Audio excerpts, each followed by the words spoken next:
ciclo de diálogos. No los pueden Ecuador. aceptar.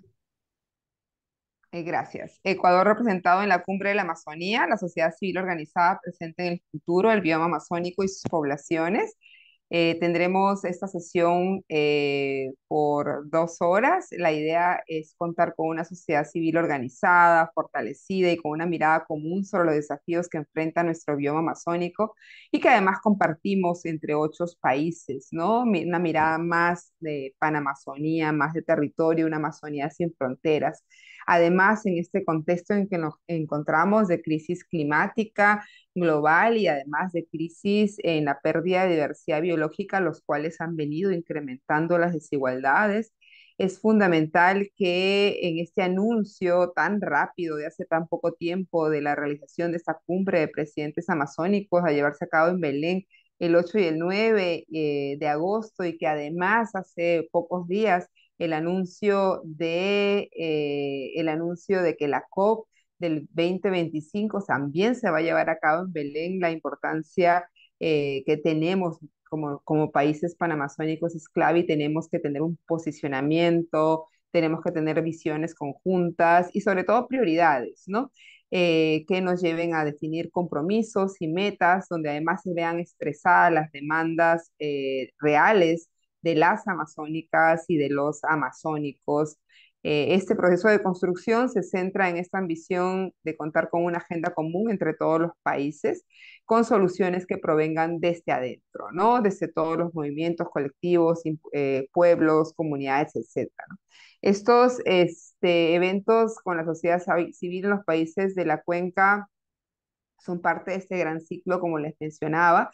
Vamos a tener en cada uno de los países todo este junio y a finales de junio, inicios de julio, vamos a hacer un consolidado con los resultados de todos los aportes de estos diálogos para tener todo un esfuerzo de priorizar cuáles son lo que nos une, ¿no? Aquellas cosas que venimos trabajando como nuestras prioridades de entre todos los países, ¿no? ¿Dónde están nuestras sinergias, dónde están nuestras convergencias, que nos va a permitir seguir avanzando en nuestro proceso? Como les mencioné, entonces tenemos todo un trabajo que realizar en conjunto. Luego, si pasas a la siguiente, Julia, te agradezco, por favor. Eh, Aquí agradecer en este espacio primero de que antes que pases al siguiente, es que este es un proceso liderado por la Red de Soluciones para el Desarrollo Sostenible de las Naciones Unidas, SDN Amazonía, con el acompañamiento y el apoyo y en alianza con la UCN Sur. Si puedes retomarlo de nuevo, Julia, por favor, la presentación, no me la saques. Sí, un momentito. Este, gracias. Donde también estamos acompañados de este colectivo tan lindo que es el SOA, la Alianza por Océanos Sostenibles. Y ayer, que fue el Día de los Océanos, hacíamos una remembranza de la importancia que tiene el bioma amazónico y la relación e interdependencia que tiene el bioma amazónico también con los océanos. También está participando, para este caso en Ecuador, Premios Verdes. También está participando, eh, ahí tenemos a REFA, que es una red importante también desde las mismas comunidades y el Fondo Ñeque, ¿no? Y además con el acompañamiento del Ministerio del Ambiente y GCF, Task Force, que está haciendo, que está de una forma teniendo el soporte de naturaleza, cultura internacional, ¿no? Y los objetivos de estos diálogos es contribuir o son contribuir en el posicionamiento y la incidencia política de la sociedad civil, los pueblos que habitan el bosque, las comunidades locales de la Panamazonía en esta agenda climática global y en la colaboración y el acompañamiento de los compromisos asumidos por los gobiernos nacionales y subnacionales con miras a esta COP que va a realizarse en Belén y el cumplimiento además de las metas 2030 de los Objetivos de Desarrollo Sostenible, ¿no? Contribuir además de manera participativa en la construcción de una carta de los pueblos y sociedad civil como una estrategia para la prosperidad del bioma y el buen vivir de su gente, a ser entregada en la cumbre de presidentes amazónicos que se va a realizar, como mencioné hace un rato, el 8 y 9 de agosto del 2023, además de generar insumos para fortalecer nuestros vínculos entre redes, colectivos y otros espacios y fortalecer nuestra participación, nuestra incidencia, pero también nuestro intercambio y poder tener mucho mayor impacto como, como el bioma que somos, ¿no? La siguiente, Julia, por favor. Dentro de este proceso de construcción de esta carta, que está además enfocada en cuatro ejes, en cinco ejes en realidad, porque el llamado que hacen los presidentes a esta cumbre está principalmente enfocado al fortalecimiento de la organización del Tratado de Cooperación Amazónica y un replanteamiento de cuáles también son sus prioridades. Pero también está lo de la crisis climática y pérdida de biodiversidad, el tema de territorios, derechos humanos y defensores ambientales, lo que es bioeconomía y el tema de inversión pública y privada, ¿no? Entonces estamos entre mayo y junio en este ciclo de diálogos abiertos con sociedad civil de todos los países donde tenemos diversos aliados. Luego vamos a tener una cumbre de pueblos en Manaus el 4 y el 5 de agosto. Y para el 6 y 7 de agosto una cumbre donde podamos juntarnos entre pueblos y sociedad civil para ya consolidar y validar esta carta a ser presentada en la cumbre a desarrollarse el 8 y 9, ¿no? Donde además existe un fuerte relacionamiento con la Organización de Tratados de Cooperación Amazónica, con los gobiernos nacionales y también con el Grupo de Gobernadores por el Clima, porque es importante incorporar dentro de estos procesos y dentro también de la relación y colaboración que desarrollamos con sociedad civil a los gobiernos subnacionales, ¿no? Y postcumbre pensar un poquito más allá en la construcción participativa de indicadores que puedan estar dentro de una plataforma para hacer el seguimiento a estos compromisos asumidos por los gobiernos, ¿no? La siguiente, por favor. El programa, bueno, el contexto es que no estamos empezando de cero, han habido numerosos pactos firmados. El 2019 por Bolivia-Brasil está lo del pacto de Leticia, hay muchas declaraciones también, cumbres que han venido sucediendo.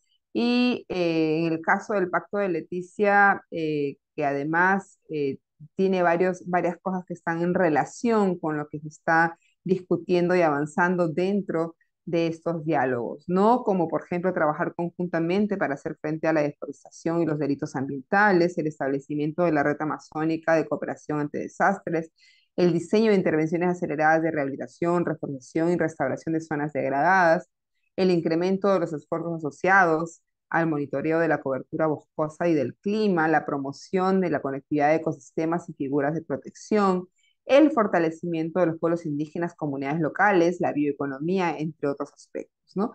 Pero también tenemos un esfuerzo que ha venido desarrollando el grupo de gobernadores, el grupo de trabajo de la GCF, donde adoptaron la declaración de Río Blanco, donde se comprometen además a reducir la deforestación a un 80% del 2020, cosa que no se logró, bueno, vino la pandemia.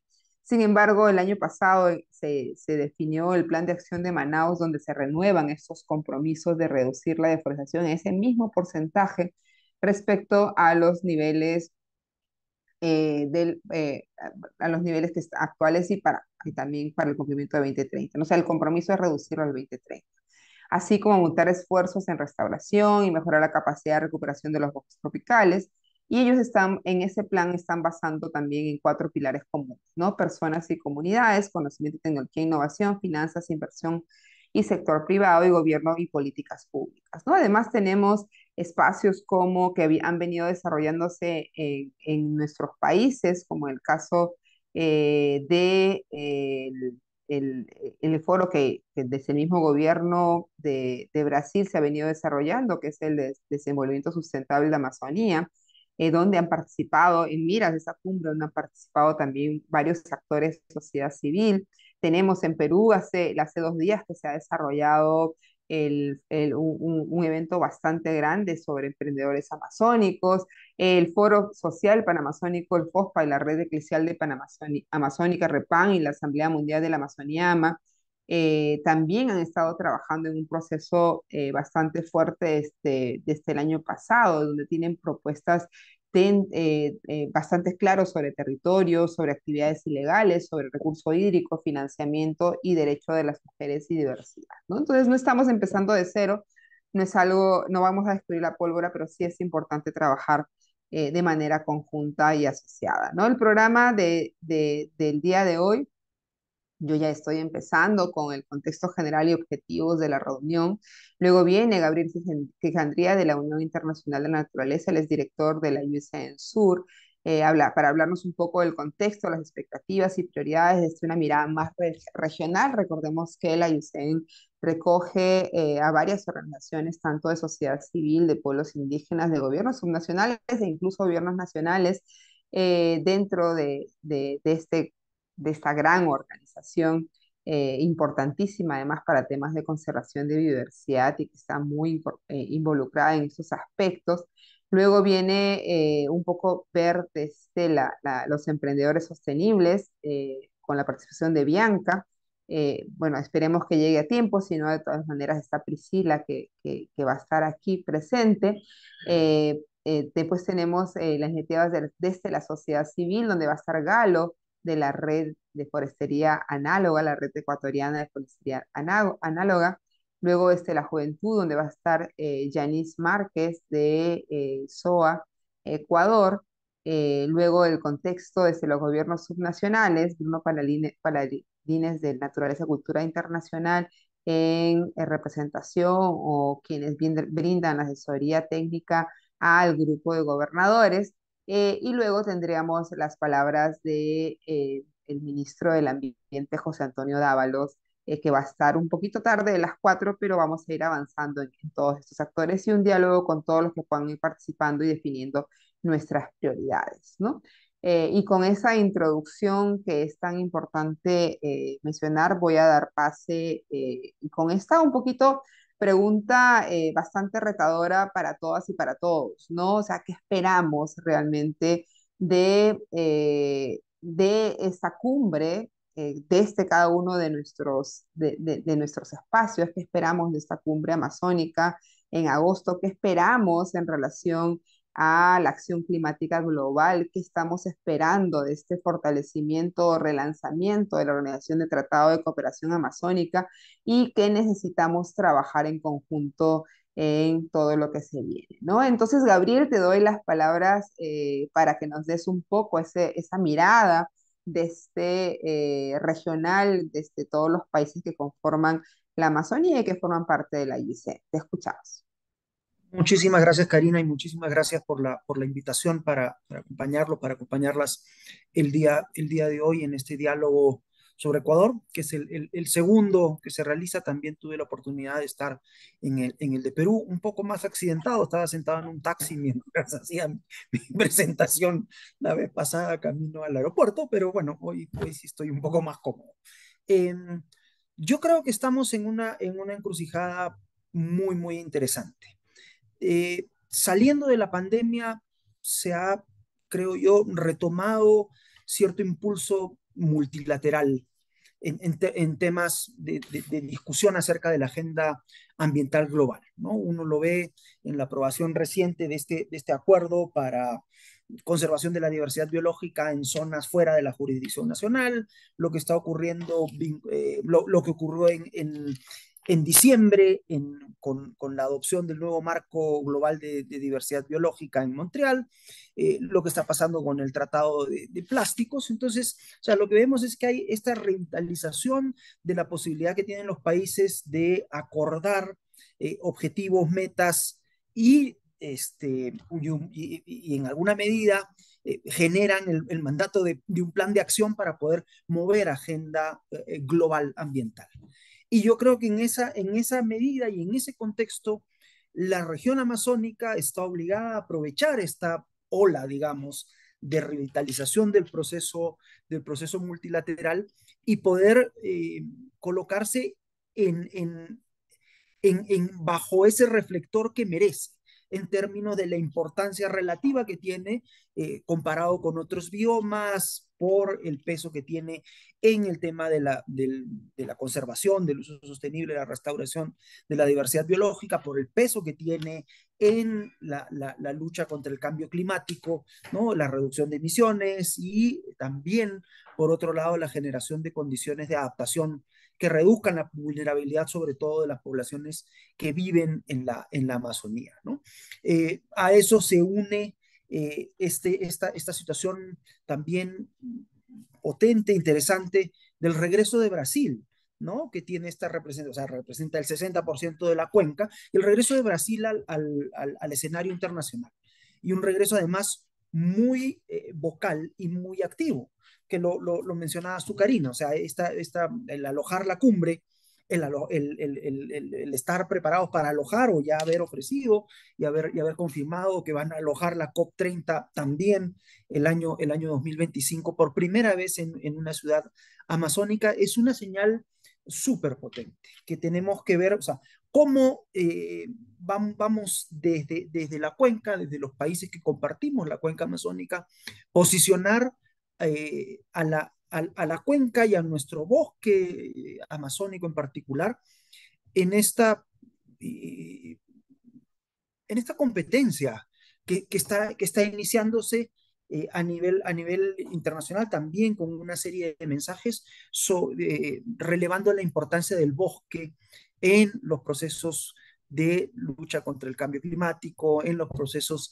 de diversidad biológica, ¿no? Hubo anuncios en la COP26, anuncios que se han confirmado en la COP27 también de cambio climático, los anuncios de financiamiento o los compromisos de financiamiento vinculados al nuevo marco de diversidad biológica hacen, o sea, necesario que definamos prioridades y definamos líneas de trabajo y planes de acción desde el país, pero también que podamos tener esta capacidad de agregar las acciones a una escala regional y a una escala de bioma como es este ámbito amazónico. Un ámbito amazónico que tenemos que reconocer que tiene realidades y por tanto necesidades distintas, ¿no? O sea, Brasil, por su escala, y tiene una problemática particular. Los países andino-amazónicos tenemos alguna realidad eh, común, tenemos nuestras particularidades también, pero por lo general estamos lidiando con problemas parecidos vinculados a las actividades ilegales que ocurren en la Amazonía: minería, extracción de madera, narcotráfico, ¿no? Producción de hoja de coca o de amapola, ¿no? Y el narcotráfico asociado, políticas mal orientadas o mala planificación acerca de la utilización del territorio y de los recursos naturales, y en algunos casos donde hay buenas políticas, incapacidad para implementarlas, ¿no? Para hacer lo que se dice en inglés el enforcement de esas políticas, ¿no? Y hay otros países en la cuenca, Guyana y Surinam, enfrentados pues a otras situaciones retadoras, ¿no? Estos descubrimientos inmensos, de yacimientos inmensos frente a la costa de ambos países, los ponen frente a un reto muy, muy grande acerca de, bueno, cómo van a usar esa entrada de divisas, esa entrada de recursos que va a ocurrir a partir del aprovechamiento que van a hacer de los recursos petroleros costa afuera. O sea, si es utilizada de manera, si el dinero, los recursos son utilizados de manera inteligente, puede ser una oportunidad, por ejemplo, para estos países para hacer la transición hacia un desarrollo verde hacia adelante. O puede ser también la condena a la falta de sostenibilidad ya permanente, ¿no? O sea, si estos recursos provenientes del petróleo se invierten en carreteras de penetración, se invierten en lo mismo que ya sabemos que no funciona para el ámbito amazónico, ¿no? Puede ser terrible, ¿no? Entonces estamos frente a esta situación en la cual necesitamos tener una mirada muy clara, tener mucha capacidad de planificación. Porque el tema es también que los recursos no faltan. O sea, el Banco Interamericano de Desarrollo ha lanzado hace un tiempo, ya hace como un año y medio, su iniciativa regional amazónica, y el Banco Mundial tiene hace un tiempo su trabajo en los paisajes sostenibles amazónicos, y la CAF está en lo mismo. Y, o sea, hay todo un movimiento y un regreso de la Amazonía bajo los reflectores en términos de la disposición o la disponibilidad de recursos. Lo que nos está faltando, creo yo, es más una planificación, primero, o sea, una capacidad de planificar a escala territorial, de verlo en términos de cuenca, en términos de las interconexiones que tenemos entre la parte alta de la cuenca, la parte baja de la cuenca, ¿no? Y los temas que podemos mover de manera conjunta y traducir esa planificación luego en proyectos, en iniciativas concretas, ¿no? Que es poco siempre lo que nos falta en los países en vías de desarrollo. ¿Cómo pasas de la buena idea o de la idea innovadora a un proyecto específico, a un proyecto bancable, un proyecto que cumple con los requisitos, que cumple con las salvaguardas, además, en la temática no solamente ambiental, sino social, ¿no? Reconociendo la importancia de los pueblos indígenas, de las poblaciones locales en este proceso, ¿no? Y creo, y ojalá Julia no se ofenda, que desde el lado de los países andinos amazónicos hay además la necesidad de tener nuestro propio posicionamiento en términos del ámbito amazónico. Porque es cierto que a nivel internacional, fuera de la región, la Amazonía muchas veces es emparejada o entendida como, la Amazonía es Brasil. Sí, la Amazonía es Brasil, pero no es solo Brasil, ¿no? Y el tema es, necesitamos, creo yo, desde los países que compartimos la parte alta de la cuenca, digamos, ¿no? Y de este lado, del lado oeste de la cuenca, buscar una forma de tener una mirada conjunta, ¿no? Una mirada conjunta eh, respecto de estos problemas y de estas posibilidades compartidas que señalaba yo que tenemos desde Venezuela hasta Bolivia, ¿no? O sea, y lograr que podamos tener un posicionamiento, una mirada lo más coherente posible, obviamente respetando las particularidades y los acercamientos o los alineamientos políticos que cada país tiene. Pero algo que no, que necesitamos poder poco a poco es el hecho que en el caso, por ejemplo, de cambio climático, somos la región más dispersa en términos de posiciones. Ya uno ve cómo funcionan los africanos, cómo funcionan los asiáticos en las negociaciones, y nosotros en América Latina no tenemos eso.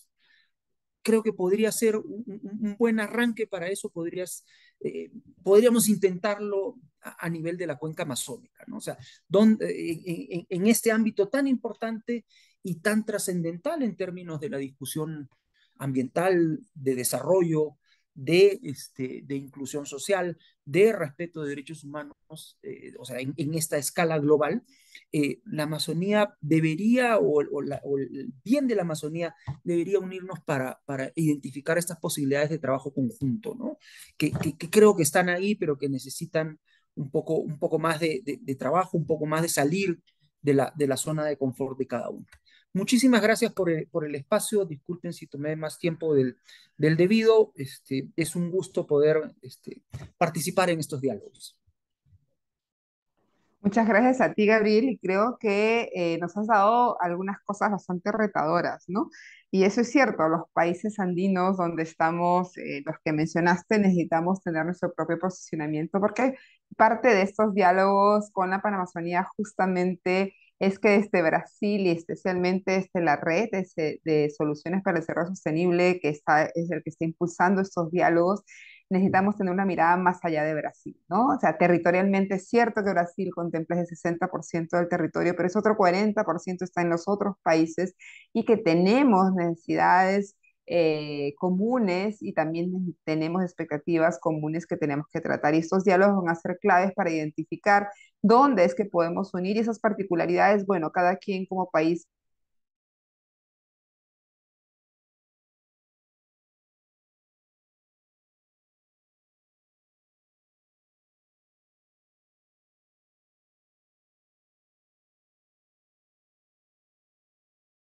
en proyectos para poder acceder a ese financiamiento que está, también creo que es importantísimo seguir avanzando. Muchas gracias, como siempre, Gabriel, por acompañarnos en todos estos diálogos. Ahora voy a dar pase a Priscila Torres. Ella es de Premios Verdes, así que ahí estamos avanzando. Priscila, por favor, te escuchamos como esa mirada y esas expectativas, pero también esas necesidades retadoras que tenemos desde ese movimiento tan lindo que ustedes tienen de los emprendedores sostenibles a nivel de toda Latinoamérica y se han ampliado además mucho más fuera de las fronteras de Latinoamérica. Te escuchamos, Priscila. Claro que sí, Cari, muchísimas gracias por el espacio y de verdad que es un lujo compartir con todos, con Gabriel, con Bruno, con Belén, pues todos los que estamos conectados ahí aquí, creo que tenemos este propósito superior que es justamente impulsar lo que más podamos por nuestro ecosistema, para nuestra conservación, para nuestras comunidades y para nuestros espacios. Justamente escuchando y haciendo un poco referencia a lo que Gabriel también mencionó hoy y dentro de lo que como premios, desde la perspectiva, viéndolo más a nivel latinoamericano, más desde ese propósito de premios que es encontrar, conectar y amplificar, hoy podemos tener una breve radiografía que además no está lejos de para nada de lo que va muy ligado a la agenda que cada uno de nuestros países amazónicos tienen. Pero ¿por qué premios hoy se suma? ¿Por qué premios hoy entra en este proceso? Yo creo que parte de lo que comentaba Gabriel, que hacen falta propuestas, que hacen falta pulir y fortalecer justamente estos eh, proyectos que se puedan ir realizando, eso nos convierte a nosotros en justamente esos facilitadores de esta plataforma, de esta cantidad de proyectos que hoy se están realizando y que tenemos un sinnúmero de reconocimientos en nuestros países. No es menor que la mayor participación en premios verdes justamente se da en estos países principales de América Latina o de Sudamérica, en donde tenemos el mayor volumen de proyectos que impactan y donde realmente estos 8 países que conforman estos países amazónicos son justamente un importante puntal para nosotros.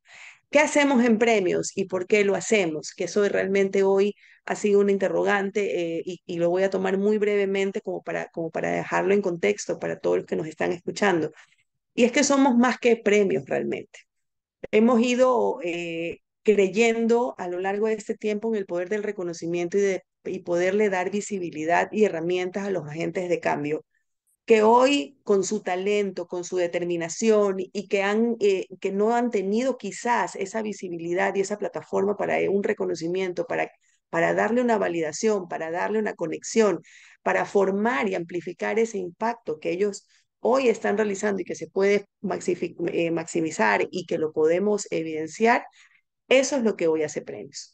Trabajamos durante todo un año para ese intercambio, para ese conocimiento, para generar sinergias. No lo hacemos solos, creemos absolutamente en las alianzas de colaboración y esto realmente es lo que ha hecho que este ecosistema que hoy se ha conformado en este movimiento haya tenido pues esa necesidad.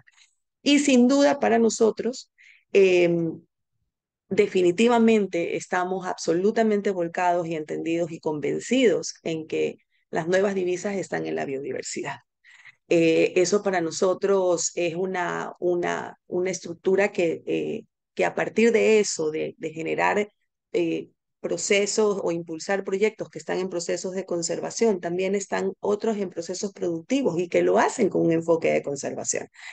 Y es así como Ecuador, como Colombia, que digamos es el proyecto, el país que ha tenido mayor volumen de participación en premios a lo largo de la historia, tiene ese 36% de incidencia en el desarrollo de proyectos. Ecuador no está lejos, bueno, está bastante menos, pero está en el 11%. En el caso de Perú está en un 10%, que son los 3 países que hoy forman parte dentro de los top 5 de participación en premios, pero que son parte de este grupo de países amazónicos que hoy realmente están desarrollando alternativas interesantes. No en vano, en estos 10 años hemos logrado convocar a más de 20.800 proyectos que nos han acompañado de 53 países y de 1.859 ciudades, que ya incluye todos los territorios y comunidades.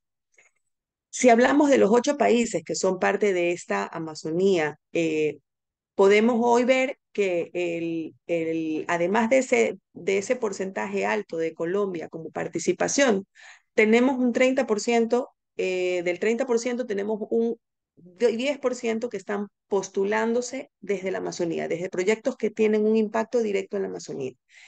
Ecuador, Venezuela, Perú, Brasil, Bolivia, Guyana y Surinam siguen siendo parte también de estos mismos proyectos que están apuntando de alguna manera a ese desarrollo productivo, pero con conciencia, ese desarrollo productivo que busca realmente una solución, un acompañamiento, un crecimiento de la comunidad y una propuesta de valor desde los saberes ancestrales de nuestra alacena natural que tenemos en la Amazonía y que hoy a través de estos proyectos se ve reflejado en todo sentido. Un punto importante es que el 35% de los proyectos están liderados por mujeres, justamente de estos que vienen desde la Amazonía. Y ahí es donde empezamos a ver cuáles son esa alineación que los proyectos pueden tener pensando en función hoy de los objetivos de desarrollo sostenible o de nuestras metas a cumplir. Y es donde vemos que el 22% de los proyectos está apuntando al ODS 15, que es justamente el de vía terrestre, ¿verdad? Y es allí a donde adoptar las medidas urgentes y significativas para justamente reducir esa degradación de los hábitats es una de las metas a donde mayormente apuntan los proyectos que hoy conforman parte o son desarrollados desde la Amazonía. Y entramos también en otro acompañamiento desde el ODS de Acción por el Clima, donde el 16% de los proyectos están trabajando justamente en la parte fuerte de la sensibilización, de la educación en las comunidades y que es lo que hoy realmente se busca ir fortaleciendo. Pero más allá de eso, ¿qué es lo que vemos que están actuando? ¿Cómo están ellos enfocados y cómo ellos están desarrollándose a nivel de sus comunidades? Y es que hoy ellos tienen un enfoque de cadena de valor sostenible donde el impacto de género, que ya lo vemos que hay una relevancia importante, tiene y se destaca como un rol protagónico, sobre todo en el temas de conservación y de labores de campo. Tenemos el aprovechamiento sostenible de los bosques con un valor agregado y acortando intermediarios comerciales, que eso también beneficia muchísimo a las comunidades y es así como hoy están trabajando muchísimo en ese comercio justo, en ese trato real y digno para todo lo que se empieza a desarrollar desde las comunidades. Y no solamente está enfocado en un tema de agroindustria, hay temas en el campo como textil, hay muchísimo desarrollo en temas de cosmetología, de farmacéutica y demás. Tenemos también que resaltar que se apresta muchísimo y se aprecia hoy muchísimo una revalorización o una nueva estructura o una nueva apreciación justamente del valor de las chacras amazónicas. Y eso es un gran reto en la producción para evitar la deforestación.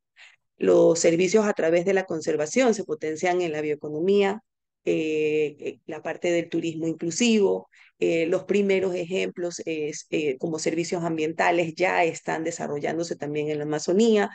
E inclusive tenemos ya proyectos que están incorporando el blockchain en su proceso de trazabilidad de información, en donde ya es mucho más certero, mucho más real, pues la información de indicadores que ellos están entrando y obviamente ya se están entrando en temas de pago por conservación. Luego el tema de conservación y restauración de ecosistemas, fuentes hídricas, visión de paisaje, en general, cada uno de estos enfoques a donde los proyectos, que me encantaría y se los voy a compartir porque de verdad que son proyectos extraordinarios y tenemos ejemplo aquí con Karina de uno de ellos que realmente han sido proyectos con impacto. Tuvimos el proyecto de chocolate para la conservación que viene desde la comunidad de las Guauranis en Ecuador. Fue uno de nuestros proyectos destacados en la primera edición latinoamericana de Premios Verdes, en donde eliminaron y empezaron a buscar el no cazar animales que vayan a de alguna manera impactar negativamente en el ecosistema terrestre y empezaron a desarrollar alternativas productivas que hoy tienen una marca especial personal que es los chocolates Wow, que además han ido desarrollando otras líneas desde las diferentes fibras y semillas que ellos tienen pues en el Amazonas y que les han permitido ir desarrollando procesos productivos. Tenemos un ejemplo extraordinario del ganador de este año, de Darbore, que viene de Brasil, en donde ha hecho nanotecnología, pero basada en la naturaleza, con el respeto en temas de conservación, con un impacto de educación y de acompañamiento increíble en las comunidades en donde se desarrolla. Y ahí es donde empezamos a ver que se puede ser sostenible, que se puede ser productivo y que seguimos compartiendo y conviviendo con nuestra naturaleza tal como la recibimos. EVEA Ecofashion de Perú fue otro de los proyectos que desde el árbol de Xiringa, si no me equivoco, es el proyecto que sacaban justamente ese látex, ese componente especial que ellos empezaron a utilizar para sus gomas de los zapatos y de las carteras y de todo lo que iban desarrollando en moda. Entonces, vemos también el trabajo consciente de proyectos colombianos como Saving the Amazon, en donde entran en un tema de reforestación, de preocuparse para que no exista la deforestación. Hoy tenemos grandes preocupaciones que se dan y se enfocan en la Amazonía. Y esto ustedes lo saben de memoria, quizás los que nos vayan a escuchar y que no están tan al tanto de qué es lo que está ocurriendo. Tenemos una amplísima incidencia de deforestación, una amplísima incidencia a nivel de incendios. El agua de nuestras vertientes está viéndose muy afectada. El acceso al agua también para las comunidades es muy complicada.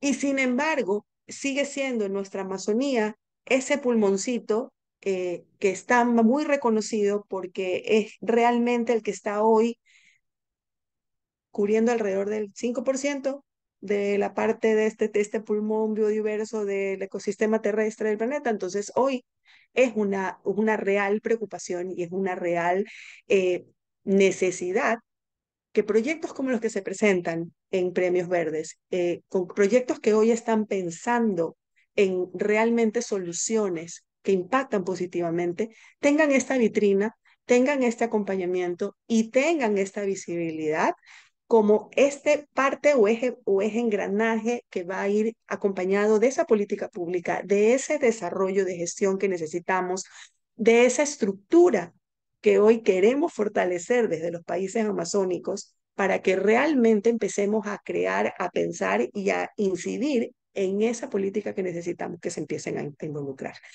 Les voy a compartir, como les dije, porque son historias hermosas, son proyectos divinos que cada uno de estos países amazónicos ha incluido en premios, que nos ha hecho vibrar y que ha inspirado a muchísimas otras, a otros proyectos. Pero sentimos que hoy nuestra responsabilidad, además de visibilizarlos o darlos a conocer, es también convertirlos en ese agente de cambio que ya lo son en sus comunidades, pero que los podemos incorporar en esta cadena de generación de voz en este compartir justamente los espacios en donde los que quieren construir y los que quieren compartir es el específico, como lo que estamos haciendo hoy, como un diálogo especialmente dedicado para esa conservación.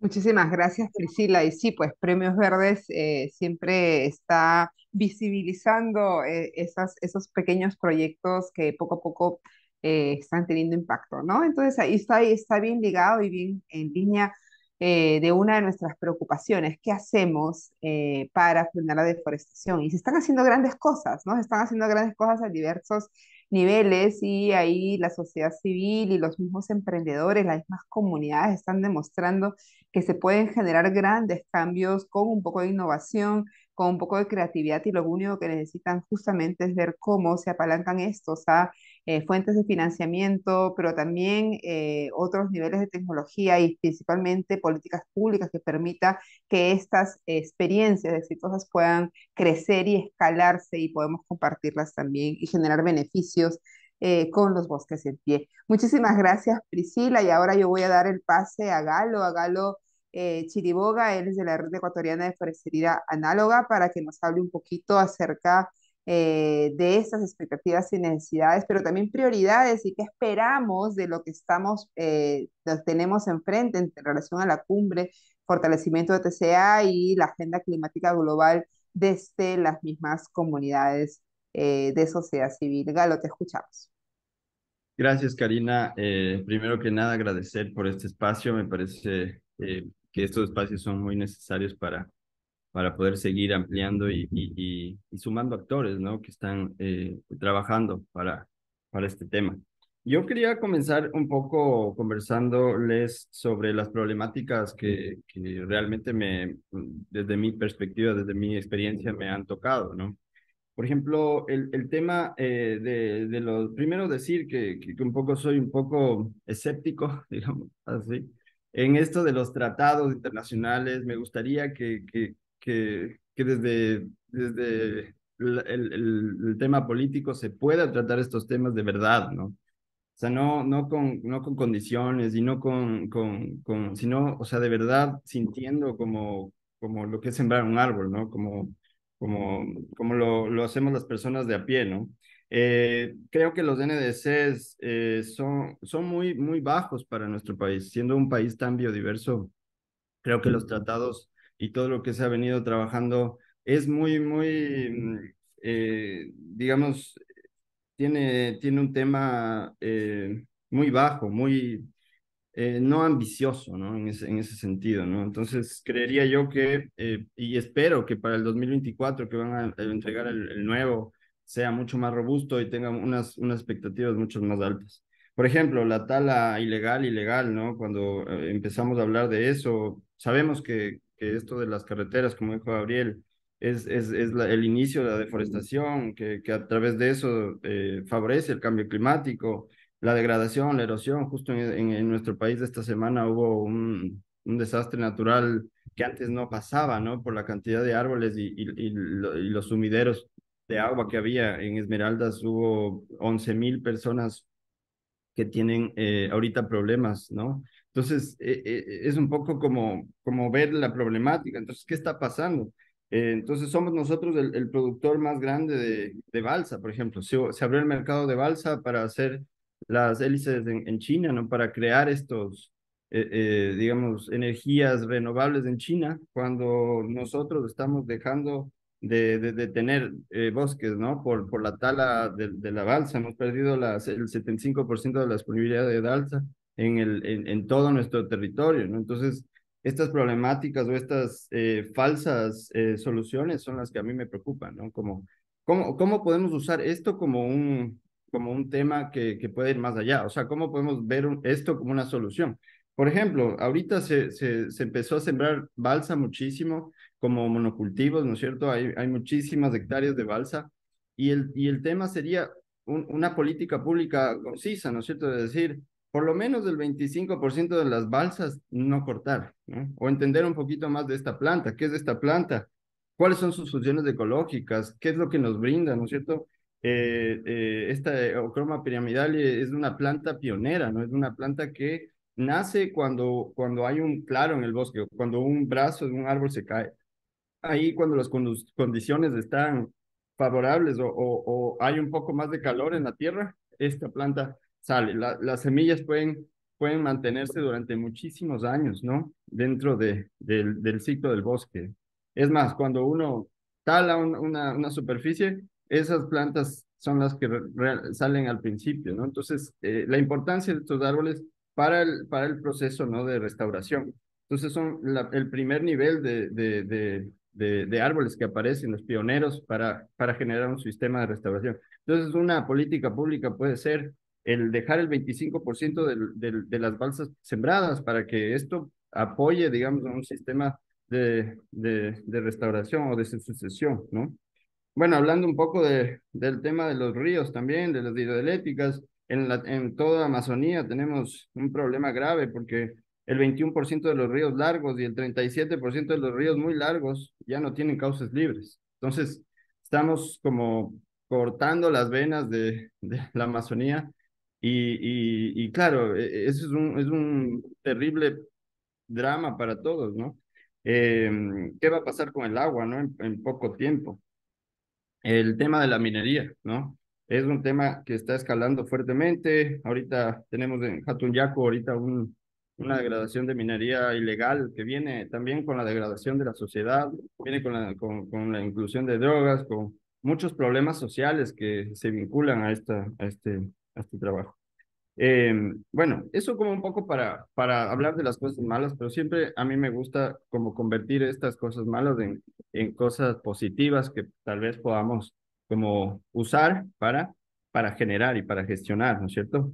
Entonces, uno de los temas más importantes y comentarles que, bueno, yo trabajo en dos organizaciones, la una es REFA y la otra es GARN. La REFA es la Red Ecuatoriana de Forestería Análoga. Lo que nosotros hacemos es entender el bosque.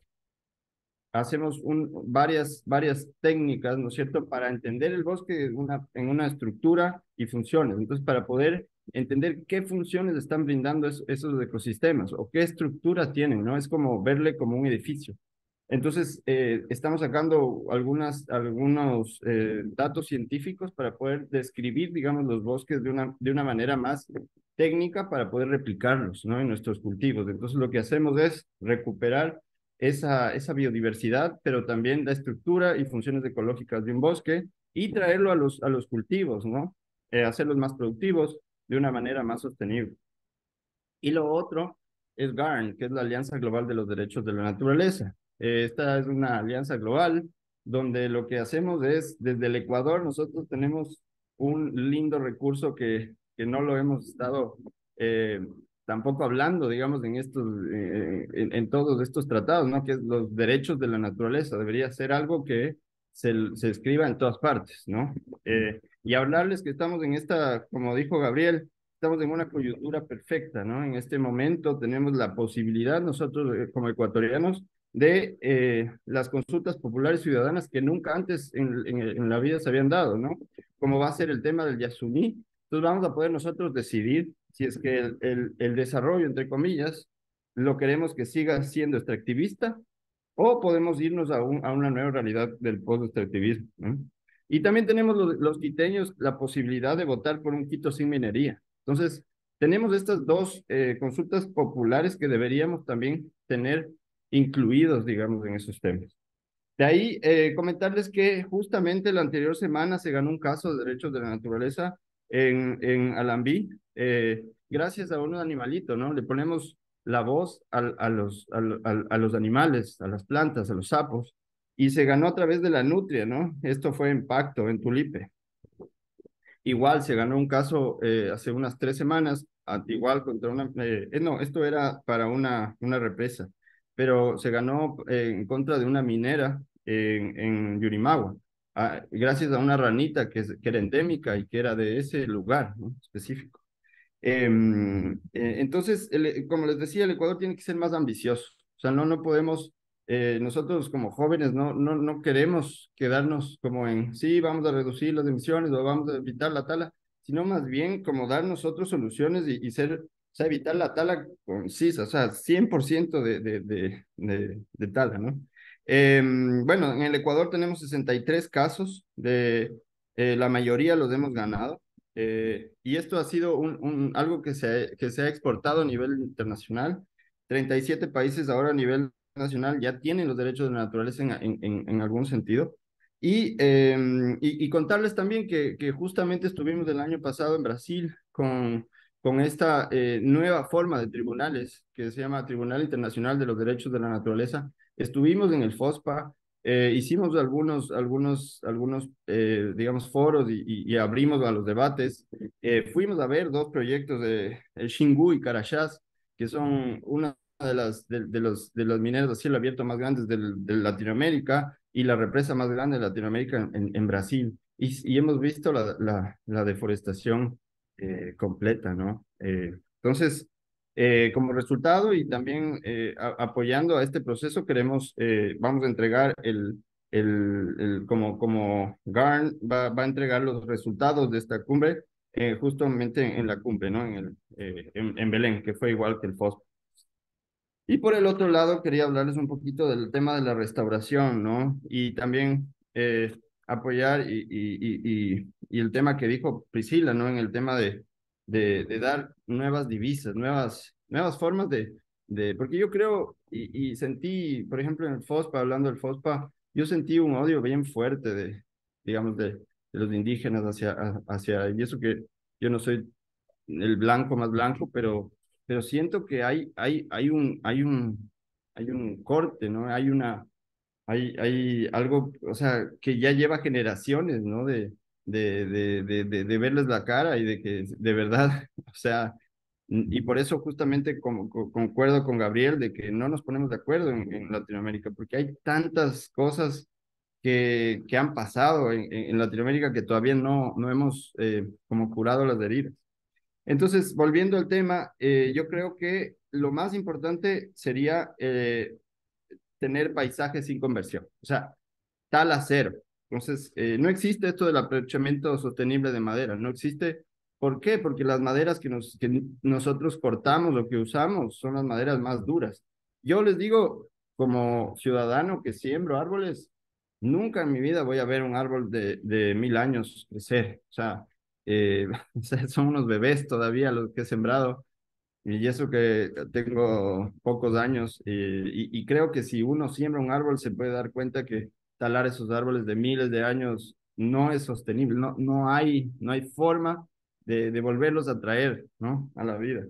Eh, Esto también me lleva un poco al tema de monitoreo. Entonces podemos darles las herramientas a las comunidades. O sea, lo interesante sería tal vez utilizar, digamos, estas herramientas de monitoreo como digamos, las divisas de biodiversidad o la trazabilidad, ¿no es cierto? Se puede usar el tema se puede capacitar a la gente de la comunidad para poder medir cuántos jaguares hay en ciertas zonas, ¿no? Y de ahí sacar monedas electrónicas que se basen en la biodiversidad. Entonces, se puede generar nuevas vivezas a través de los paisajes sin conversión. Eso me parece fundamental. El otro tema es los bosques manejados sosteniblemente, ¿no es cierto? A través de la restauración, a través de estos trabajos, ¿no? De restauración que tienen por lo menos no sé, una biodiversidad grande, ¿no? Y sobre todo entender que la restauración no es simplemente sembrar árboles, sino también restaurar los servicios ambientales que tenemos. Entonces, comparto muchísimo con el tema con lo que dijo Priscila, de buscar nuevas formas, darle valor agregado a los servicios no maderables, a los productos no maderables de la Amazonía, buscar formas de financiamiento para generar estas biomonedas porque todos necesitamos de la Amazonía. Eso, muchísimas gracias. Muchísimas gracias, Galo, por tu participación. Sí, ahí el tema de derechos de la naturaleza creo que también es fundamental y cómo le damos valor y cómo recuperamos también, no solamente pensando en ver un área con árboles, sino también cómo recuperamos a través del conocimiento de ese territorio, de ese bosque, su productividad, ¿no? Creo que has dado el clavo en varias cosas y esperamos, yo tengo varias cosas anotadas, poder seguir compartiendo. Y ahora voy a dar pase a Bruno Paladines, él es de Naturaleza, Cultura Internacional, quienes brindan soporte al Grupo de Gobernadores por el Clima, para que nos hable un poco acerca de estas expectativas y prioridades desde los gobiernos subnacionales. Te escuchamos, Bruno.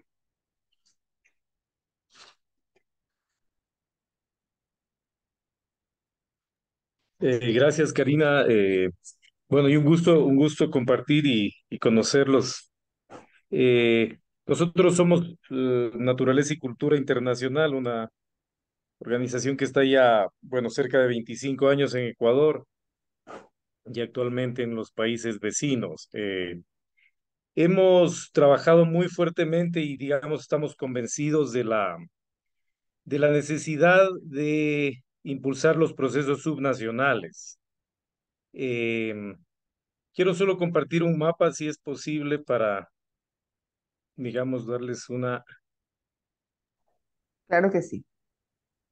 Ya. Creo que pueden ver ahí el mapa, ¿no? Bueno, eso es Ecuador, la parte andina y hacia la derecha la Amazonía. Em, Nosotros, digamos, hemos trabajado muy fuertemente el componente de conservación subnacional, tanto con municipios como con provincias, ¿no? Y bueno, municipios, sobre todo en la parte andina, para, digamos, ayudar a los gobiernos autónomos descentralizados municipales, como se llama acá en Ecuador, a conservar sus fuentes de agua. Entonces se han declarado, bueno, varios cientos de miles de hectáreas, fundamentalmente con el enfoque agua, ¿no? Como un eje conductor, digamos, de toda una dinámica de gestión territorial que es fundamental.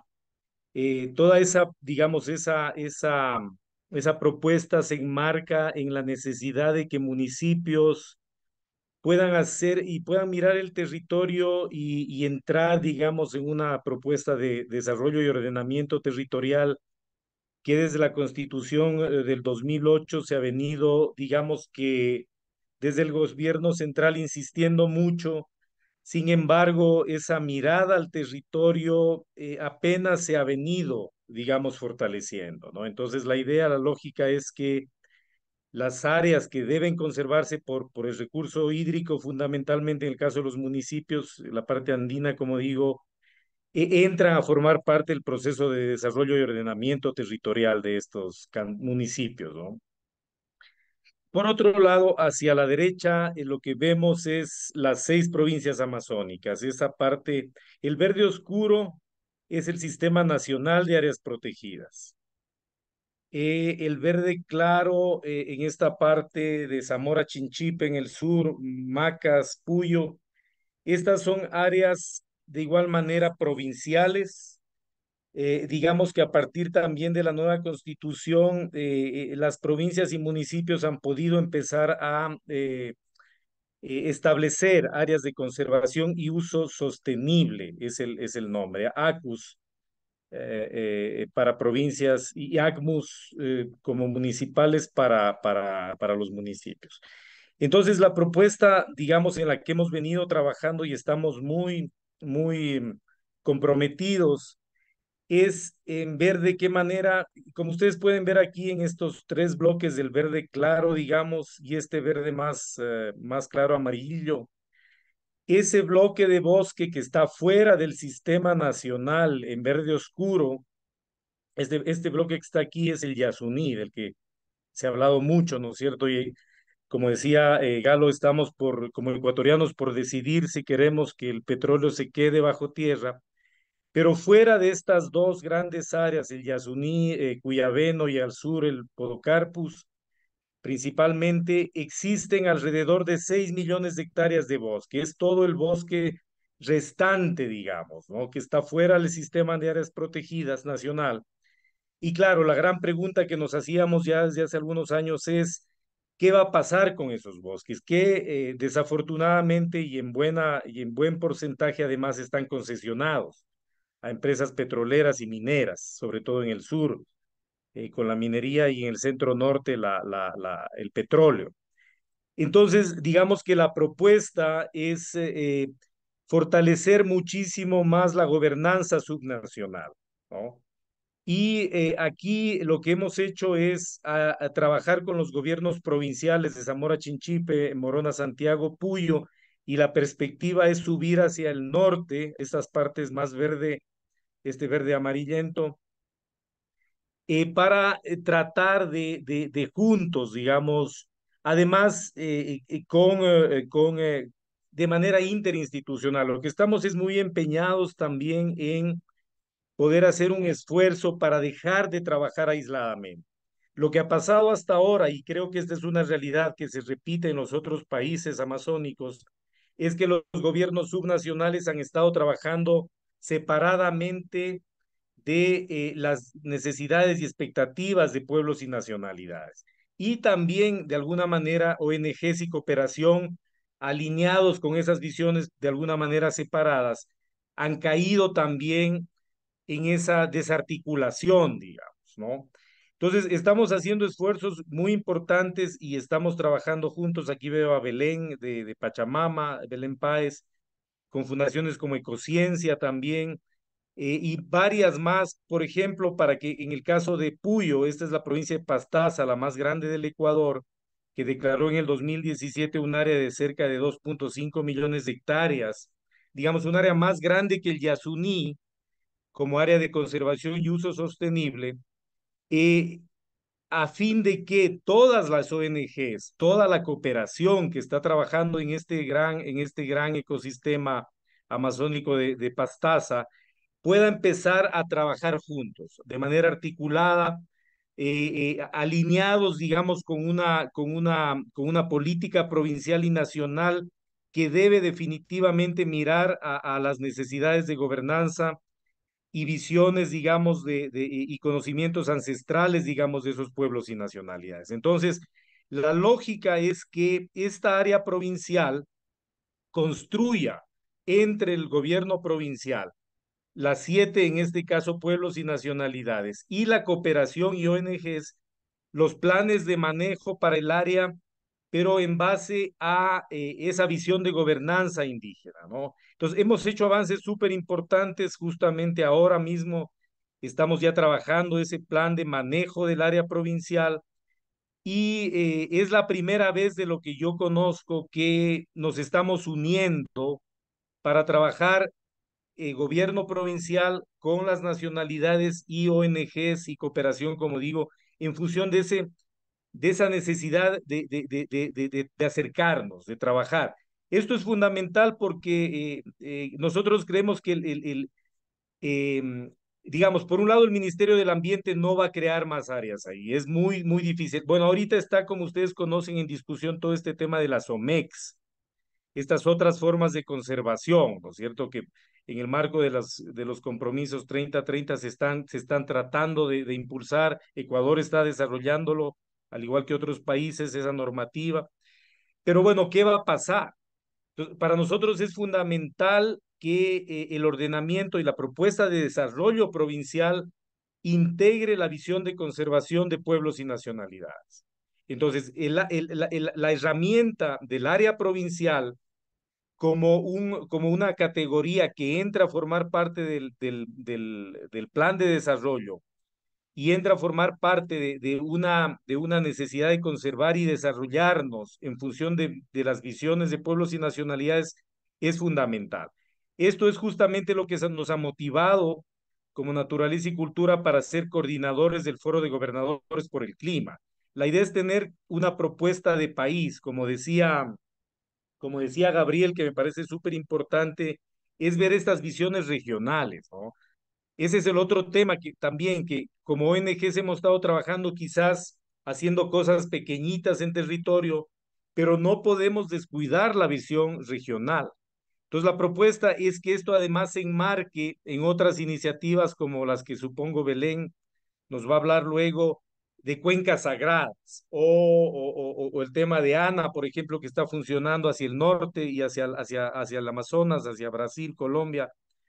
Entonces, ¿cómo enmarcamos las propuestas pequeñas en una propuesta todavía regional de país? Ecuador es apenas el 2% de la Amazonía, pero estamos convencidos que esta posibilidad de trabajar gobiernos subnacionales, con gobiernos, con pueblos y nacionalidades y la cooperación y ONGs de la mano es algo en lo que estamos avanzando muy, muy interesantemente.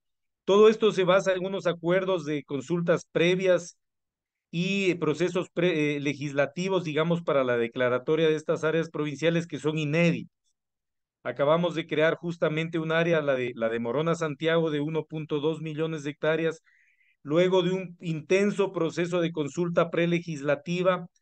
Y solo para que ustedes tengan la idea de lo que digo, el nombre de esa área es el Tarimiat Pujutay Nunca. Se adoptó ese nombre por decisión de la nacionalidad Shuar, que es una de las dos de la provincia de Morona, y el Tarimiat significa la tierra de nuestros ancestros, ¿no? Entonces, eso es lo que queremos, eso es lo que queremos venderle al mundo, una propuesta de 6 millones de hectáreas en la que los gobiernos provinciales con las nacionalidades trabajan juntos, articulados, claro, a la política nacional, porque, bueno, parte del proceso es que estas provincias establezcan sus planes de implementación red que es en lo que estamos trabajando también fuertemente, alineados un poco con los, digamos, con los intereses y visión del Foro de Gobernadores por el Clima. Y bueno, por ahí no, para no alargarme más, pero ese es un poquito en lo que estamos y ya con resultados interesantes, digamos, porque hay un proceso de articulación institucional, tenemos un consorcio importante con Pachamama, Ecociencia y Pueblos y Nacionalidades en convenio con los gobiernos provinciales que ya está, digamos, mostrando resultados importantes. Eh, Karina, muchas gracias. No, muchísimas gracias, Bruno. Y bueno, y tienes algunas preguntas incluso que me gustaría que tal vez pudieras responder.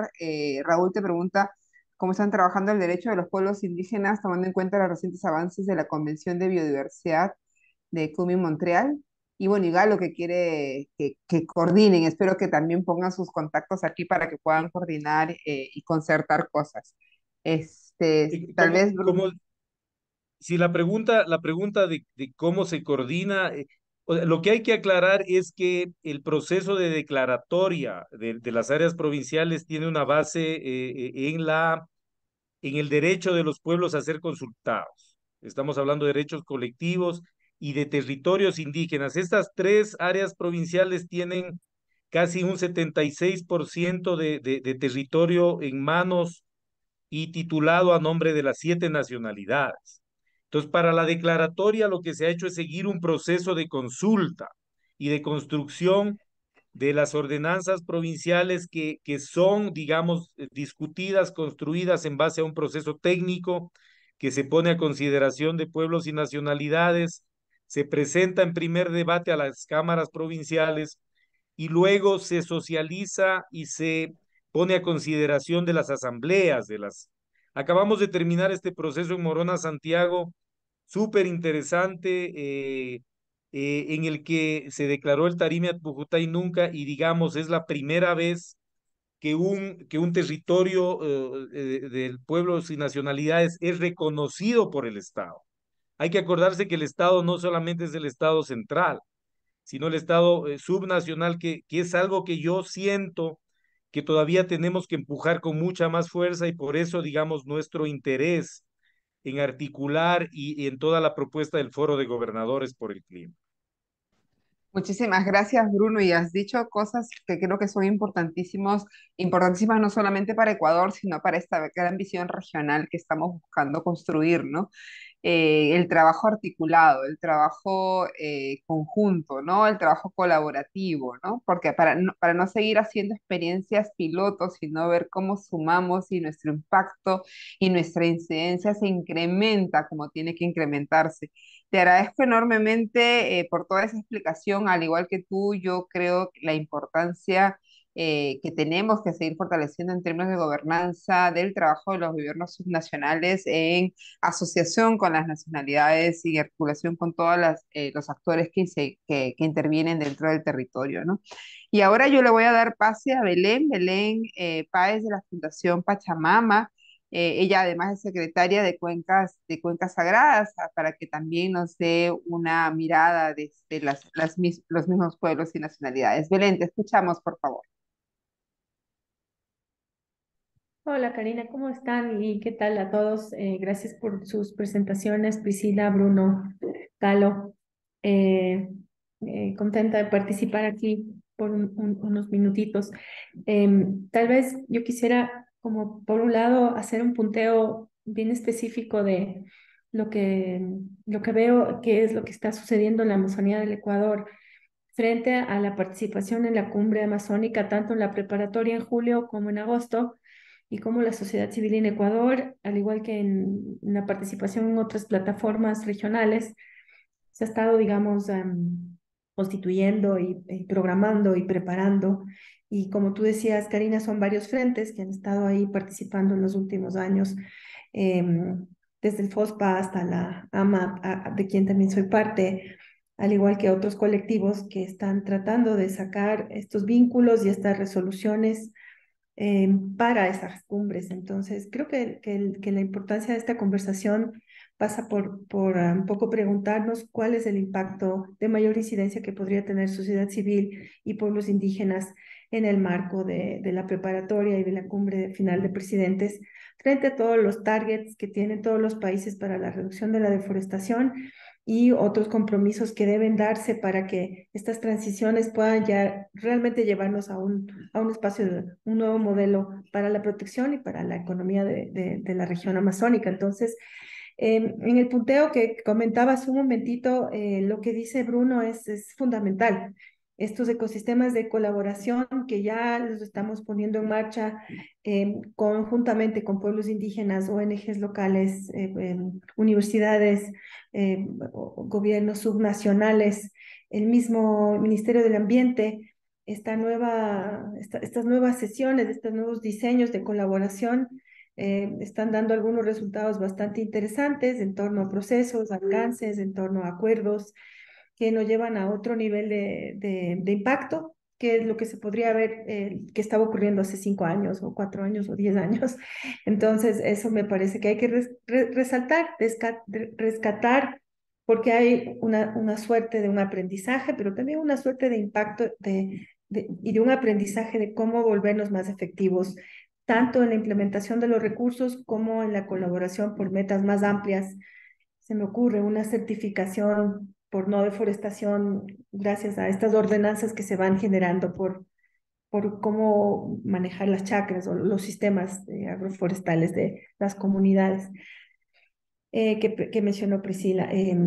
Otro proceso que hay que hacer una señalización aquí es que si bien es cierto que el Ecuador reconoce el tema de la consulta previa frente a cualquier actividad que pueda ser considerada de afectación a los territorios indígenas, también hay un proceso a nivel político nacional que afectaría esta consulta que es vinculante, que es de buena fe, que tiene que ser garantizada para todos los pueblos, frente a todos los proyectos que pueden ser los de extractivismos, como los temas que pueden ser de cualquier tipo de orden, incluso de forestal o de bioeconomía.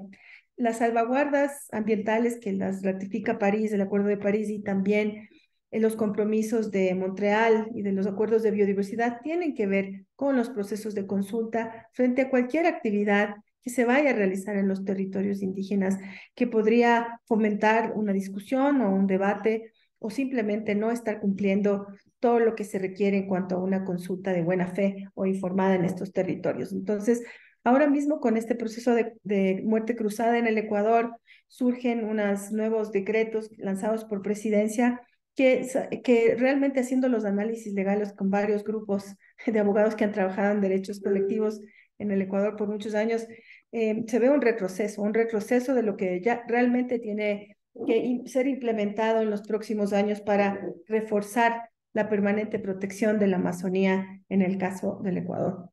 Entonces hay que ponerle atención a lo que está ocurriendo con la consulta en el Ecuador, los decretos presidenciales, el tema de la norma de compensación y retribución que tiene que ver con proyectos de servicios ambientales y proyectos de carbono futuro. En todo esto tenemos que realmente embarcarnos porque estamos jugándonos el futuro de la Amazonía en pie, de la Amazonía viva y de la biodiversidad que necesitamos proteger el 30% al 2030. Entonces, eso es muy importante. Otro punteo ahí que quisiera sumar es que para poder lanzar ideas y para que la agenda de Lula y la agenda de los presidentes y el Pacto Leticia y los nuevos acuerdos en torno a una Amazonía en pie que reduce la deforestación sucedan, la región tiene que plantearse temas muy específicos en cuanto digamos, a suspender actividades que tengan que ver con la ampliación de la frontera extractivista, la frontera extractiva. Me refiero a minería a gran escala, a minería artesanal, a la ampliación de la frontera petrolera, a la construcción de carreteras, etcétera, etcétera. Y cuando nuestros países quieren llevar a estos acuerdos políticos estos acuerdos, ¿no es cierto?, para proteger la biodiversidad, nos sumamos y es vinculante el compromiso que tienen nuestros países al 2030 para conservar la biodiversidad y reducir la deforestación. no son consecuentes con las políticas estructurales económicas que promueven y amplían el extractivismo, y que eso genera un choque, un debate enorme que por un lado tiene que ser realmente tomado en cuenta con una voluntad política, ¿no? O sea, vamos a lograr la conservación de la biodiversidad, sí. Sí, hacemos unas nuevas vías para la transición ecológica y enmarcamos esto en un plan de acuerdos, y vamos dejando de hacer algunas cosas para poder dar paso a ese espacio en donde realmente vamos a poder cumplir estos acuerdos. Entonces, para esto está la sociedad civil informada, para esto están los pueblos indígenas organizados, son quienes ponen freno y frente a estas discusiones que a veces los estados no pueden hacerla porque tienen que responder a problemas económicos urgentes. Y esto está atado a todo el tema de finanzas climáticas en la región. Tenemos o sea, finanzas climáticas en relación a lo que ha sido el financiamiento convencional para el desarrollo en el Ecuador. Nos deja ver que todas las agencias implementadoras digamos, de créditos que se han aprobado en la región son responsables también en la práctica de la pérdida de la biodiversidad y de la ampliación de estas fronteras que destruyen a la Amazonía, por la manera y el enfoque en que se han dado los créditos de estos préstamos, que lo que han hecho es endeudar más a nuestros países. Y en torno a las finanzas climáticas, hay un dato muy interesante: toda la región latinoamericana, apenas el 4% de fondos climáticos van a adaptación. No están internalizados en ninguno de los presupuestos, al menos en el Ecuador, ¿no? Todo lo que son pérdidas y daños, y lo que está ocurriendo ahorita en Esmeraldas, que es un punto específico en Ecuador, no se está incorporando en los presupuestos, y tal vez la deuda que estamos pagando en este momento y esos intereses de esa deuda, que también es ilegítima, no nos van a permitir poder llegar a nuestras metas de reducción de la deforestación, mucho menos de combatir la pobreza y mucho menos de adaptarnos a lo que está ocurriendo con el tema del impacto de pérdidas y daños. Entonces, hay unos temas estructurales que tenemos que hablarlos a nivel regional, que los estamos discutiendo con expertos de toda la región, y que tienen que ver con este camino hacia esta cumbre, y ahí va un poco el tema del proceso. En Ecuador, nosotros como Fundación Pachamama, conjuntamente con AMA, en este último año y medio, hemos construido una agenda participativa en donde se han ido poniendo temas que eventualmente tendrían que posicionarse y hablarse, ¿no es cierto?, en los temas de las cumbres. Pero también sabemos que Cancillería de los países son quienes invitan a las organizaciones a participar en la preliminar y en la cumbre final. Entonces tenemos que saber sobre estos procesos de gobernanza, quiénes están participando en estas cumbres, cuál es el llamado de Cancillería. ¿Estamos hablando de acreditaciones o estamos hablando de cosas más simples, o de organizaciones que están más cercanos a Cancillería en este momento? ¿Cómo son estos procesos de gobernanza en donde la sociedad civil, que ha estado organizada y que realmente ha estado trabajando en varias plataformas, tiene esta posibilidad de llegar con argumentos que representan a toda esta discusión, que tiene que ver también, que representa también a pueblos indígenas, universidades, y estos ecosistemas de colaboración de los que se refería también Bruno? Entonces, con esto cierro, una suerte también de preguntarme cómo esta plataforma, este grupo que estamos trabajando aquí, estamos acercándonos a ese proceso, quiénes estamos aquí, cómo estamos participando, cómo se están tomando decisiones, y cómo traemos las voces de otras plataformas y gente que también han estado trabajando en estos procesos. Hasta aquí lo que quería compartir, Karina. Gracias. No, excelente, excelente participación, Belén. Creo que eso nos abre aún más la necesidad de juntarnos como sociedad civil, como colectivos, para ver cómo es que generamos mucha mayor incidencia y no ir cada uno por nuestro lado, ya sea a nivel país, ya sea a nivel colectivo, sino más bien como un bloque donde convergen muchas de estas prioridades que tú has mencionado, ¿no? Y entre ellas me gustó mucho la escala que hiciste, ¿no? Esos compromisos vinculantes que tenemos en estos tratados o dentro de las convenciones marco, tanto del 30 por 30 y reducción de deforestación, pero es que además tienen que estar asumidas, y de ahí tenemos que hacer bastante énfasis con políticas consecuentes. ¿no?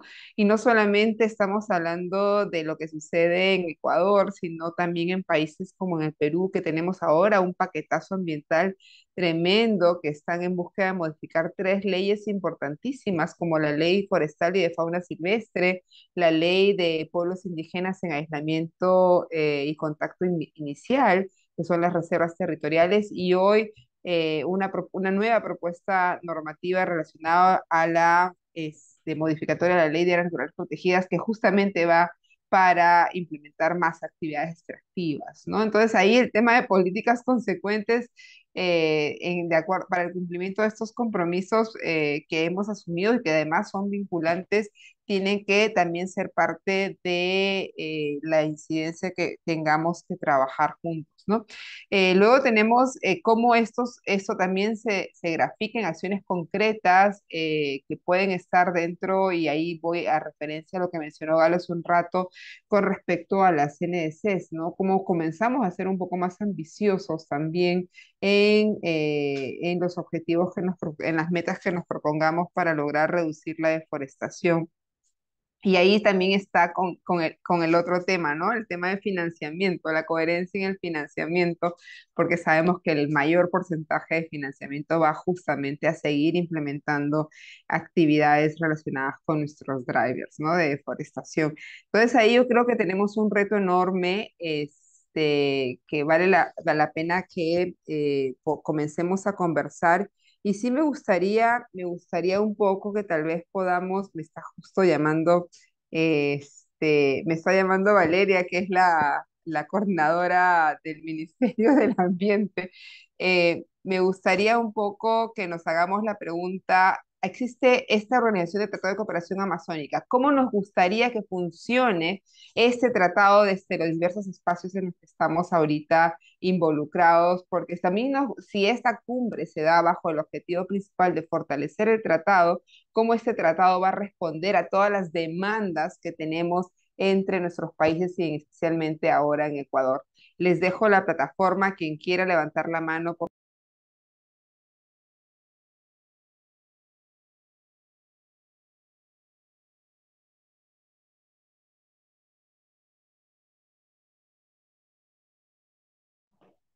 ¿Alguien? Bien, me están comentando justo que se está conectando el ministro de Ambiente, así que mientras vamos pensando cómo es que no, podemos también exigir o pedir que se ajuste a estas prioridades y a a todas estas necesidades y demandas que tenemos, también pueda el Tratado de Cooperación Amazónica, que alguna vez tuvo un rol bastante importante en nuestros países, pueda responder también, ¿no? Es bien, mientras se conecta, voy a preguntar.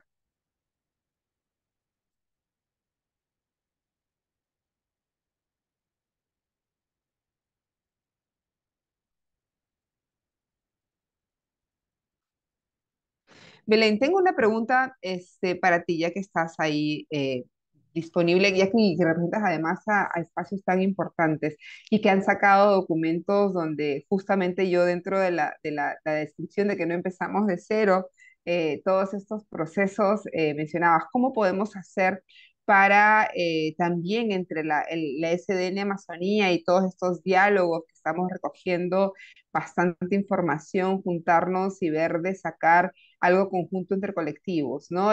Nosotros estamos dentro del SD de Amazonía con bastante relación con la OTCA, y posiblemente tengamos la posibilidad de estar dentro de la misma cumbre, y sí nos gustaría llevar la mayor cantidad de voces posibles a este espacio. Gracias, Karina, por esa reflexión. A ver, por ejemplo, de lo que estas varias plataformas y grupos que han venido trabajando digamos, estas discusiones, profundizando estos temas, sumando estos articulados o digamos, estas resoluciones desde todos sus frentes, ahora tienen que ubicarse en otros espacios porque no todos van a poder tener acceso a estas invitaciones de Cancillería para participar o esta legitimidad. O sea, yo también quiero referirme aquí a esa legitimidad de quiénes deben participar en estas cumbres y cuáles son estas invitaciones a las que debería hacerse referencia desde Cancillería para invitar a estas organizaciones. Nuevamente, o sea, mi pregunta se vuelve a ti es, ¿cuáles son estos procesos de gobernanza que desde sociedad civil estamos impulsando y que estamos abriendo? Creo que este es un gran espacio para hablar de estos temas como son, ¿no? Es un tema de integridad, es un tema de transparencia. Quienes estamos aquí, cómo lo haría. Yo miro que hay un tema interesante. Hablaba con la gente de Rainforest Noruega hace unas semanas. Ellos tienen una estrategia también para llegar con estas, digamos, conclusiones a la cumbre. Tienen una estrategia, o sea, la estrategia de ellos es ir con la plataforma de RAISC, que es este sistema de sistemas de información geográficos en la región, que también representan a muchas ONGs que trabajan temas de monitoreo forestal y temas de bosques. Pero ellos tienen la estrategia también de ya hablar con los negociadores que van a ir a las cumbres y que posiblemente son parte de Cancillería y de las personas que van a estas negociaciones. Entonces, esa es una estrategia de negociación que es bastante clara. Entonces, ese mensaje de ese grupo ya está posicionado ahí porque hay una vía, hay un canal. Yo no sé todavía cómo van a ser los canales de otras plataformas que también quieren posicionar temas y que son temas igual de importantes que los temas de monitoreo, de prestación. Entonces, creo que hacer un mapeo es muy sano, mirar quiénes están por las periferias, quiénes están más afuera, más cerca, cuáles son además las dimensiones, la interseccionalidad entre los puntos que estas plataformas presentan y poder tener una reunión abierta por país, por región, con los negociadores, hacer este esfuerzo más transparente de saber cómo vamos a ese flujo de información, cómo llega y finalmente qué es lo que es atractivo también para que los presidentes puedan comprometerse a hacer desde estos pedidos que tienen que ver mucho con sistemas económicos y que afectan finalmente a toda la región de los 9 países. Genial, muchísimas gracias. Me menciona que está Eileen Murillo, ella es representante de SOA, de esta Alianza por Océanos Sostenibles, que es una alianza de jóvenes bastante interesante. Le voy a dar la palabra a ella para que nos comente rápidamente hasta que se conecte nuestro ministro. Eileen, te escuchamos. Hola, buenas tardes. Mi nombre es Eileen Murillo. Vengo de reemplazo de Yanis Márquez. Ella es la presidenta de SOA Ecuador. Yo ahorita soy líder en la provincia de Guayas, porque SOA Ecuador tiene subcapítulos. Esta alianza sostenible aquí en el Ecuador está en Santa Elena, en Manabí y en Guayas. Son las tres provincias que tienen los subcapítulos conformados.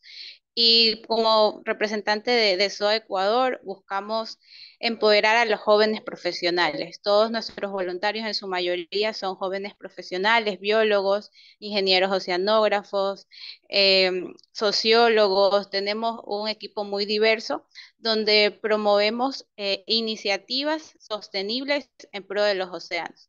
Entonces, es un honor poder participar y escuchar a diferentes instituciones que tienen bastante experiencia. Nosotros realmente somos jóvenes y me quedo impresionada de ver su trayectoria y sus avances.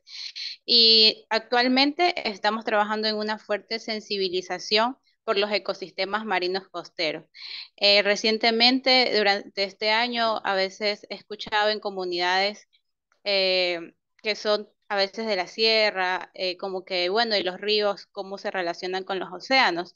Y les digo, tiene mucha relación con los océanos. Los ríos también son parte del ciclo hidrológico que llega a nuestros océanos. O sea, hay una fuerte conexión y es por esa razón que en el Yasuní también hay mucha biodiversidad y hay mucho que hacer en cuanto a la conservación de sus recursos que tienen las comunidades. Entonces, ahorita estamos trabajando con sensibilización, no solo en temas de interés público, sino también con el empoderamiento de las comunidades, porque es verdad que tenemos a veces una gobernanza local muy dividida, muy débil, entonces estamos fortaleciendo a las comunidades para que conozcan sus recursos, para que puedan crear ordenanzas, para que puedan tener mesas de diálogos con sus dirigentes políticos, porque sabemos que el tema de la política también afecta a que se puedan tener avances en proyectos, en propuestas por el cambio, ya que es rotatorio, entonces queremos enfocarnos en la comunidad, que la comunidad sea esa base para impulsar a las nuevas generaciones, promover la investigación de cómo cada uno de estos jóvenes puede aportar a muchos proyectos que se puedan realizar para conservar la biodiversidad aquí en el Ecuador.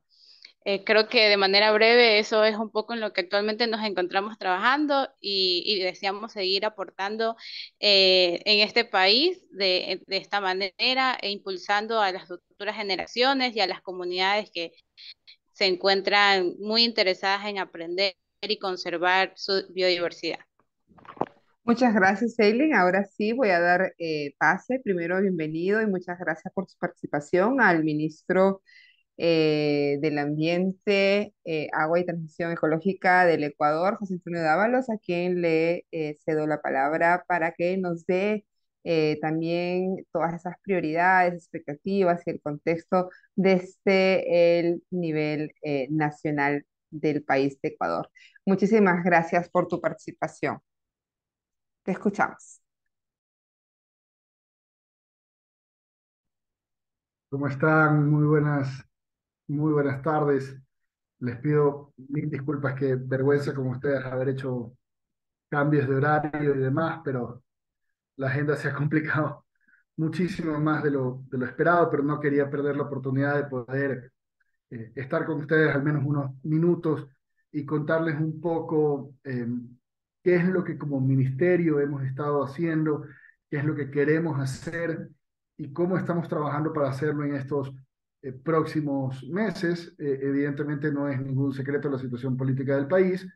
Va a haber un cambio de mandatario en los próximos meses y pues eso, lejos de desanimarnos o de frenarnos, lo que ha hecho en realidad es darnos un mayor impulso y tratar de esforzarnos aún más para lograr lo que queríamos lograr en los 2 años restantes, en los próximos 5 meses, y van a haber unas noticias buenísimas en la Amazonía.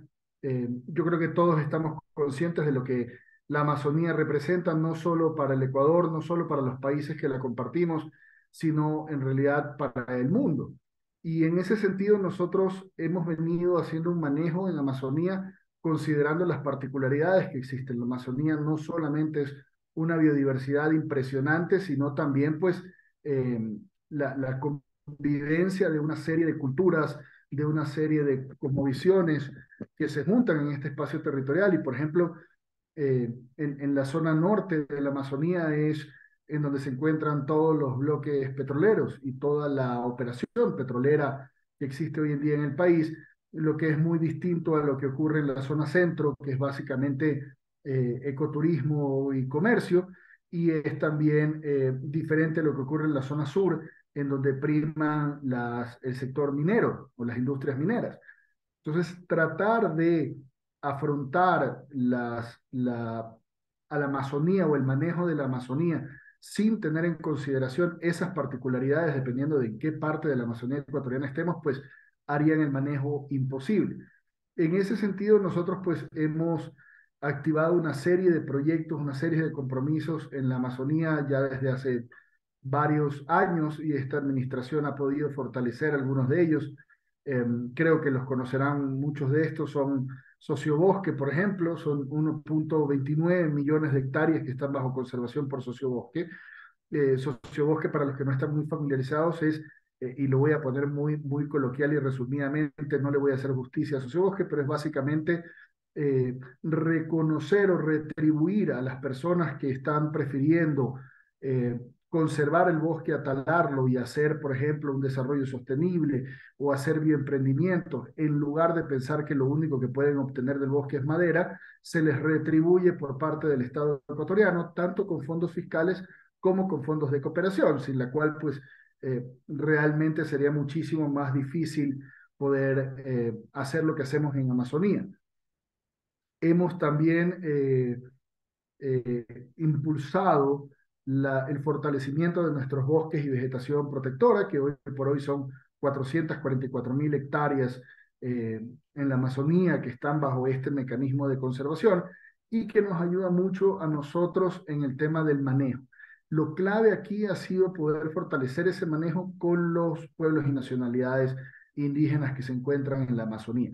Definitivamente, esta es una administración que ha entendido que nadie mejor que los pueblos y nacionalidades para cuidar y conservar las maravillas que tenemos en la Amazonía, y es por eso que hemos visto en ellos, y como ya dije, en la cooperación, no puedo reconocerlo lo suficiente, unos fantásticos aliados para poder fortalecer nuestra presencia en la Amazonía y sobre todo la conservación en la Amazonía.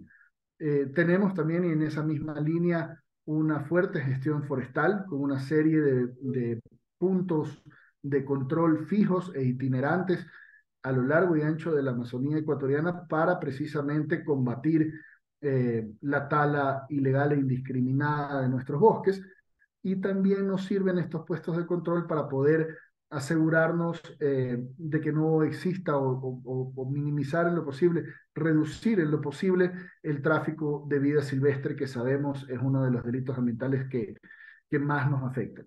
Y en esa línea, más allá de solamente el control, hemos elaborado o actualizado los planes de manejo de estos bosques y vegetación protectora, así como de la legalización de tierras, pero también con unas fuertes campañas de comunicación, de sensibilización a las comunidades respecto al uso sostenible de sus bosques. Así también hacemos un constante monitoreo, tenemos una serie histórica de cobertura y de cambios de cobertura de bosques del 2014, del 2018 y del 2020. Actualmente estamos ya trabajando por actualizarla al 2022. Hemos también hecho evaluaciones forestales de especies, evaluaciones de especies forestales CITES. Acabamos de lanzar hace muy poquito un catálogo maravilloso. Me encantaría poder luego compartir con ustedes. Es un código QR y uno se baja el catálogo. La idea es que no solamente nuestros funcionarios y nuestros técnicos que están haciendo el control puedan reconocer con solo ver una especie cuando va en la parte de atrás de un camión, lo cual, por cierto, es una habilidad fantástica, pero sino que pueda eso también llegar a toda la ciudadanía precisamente para poder realizar esta concientización. Entonces, es un libro hermoso, pero también es un catálogo digital que nos permite a nosotros conocer cuáles son esas especies, muchas de ellas CITES, cómo cuidarlas, cómo reconocerlas, cuáles son los usos ancestrales que se les da, porque tenemos que hacer una separación entre el uso que hacen, se le llama, por ejemplo, en caso de subsistencia, el uso que hacen comunidades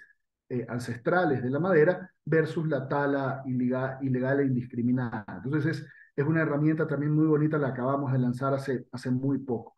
Y en la misma línea del manejo forestal, tenemos 58.000 hectáreas que están bajo un manejo forestal responsable, es decir, están siendo aprovechadas, pero se hace de tal manera que se cumplen con todos los estándares que nosotros establecemos, y hemos implementado en esa línea este proyecto.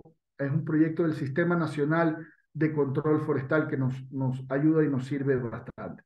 Más allá de eso, pues por supuesto tenemos el Red Más, tenemos ProAmazonía, que nos han permitido tener un trabajo, y por ejemplo del lado de ProAmazonía, y junto con la norma que se expidió en la administración de mi predecesor, que fue el certificado o el reconocimiento, el distintivo libre de deforestación, se han podido hacer a través de ProAmazonía escuelas de campo para ir a trabajar con la gente que está realizando una actividad económica, una actividad productiva en la Amazonía, y poder enseñarles y capacitarlos en cómo seguir realizando esa actividad productiva sin que eso signifique un detrimento de nuestros bosques.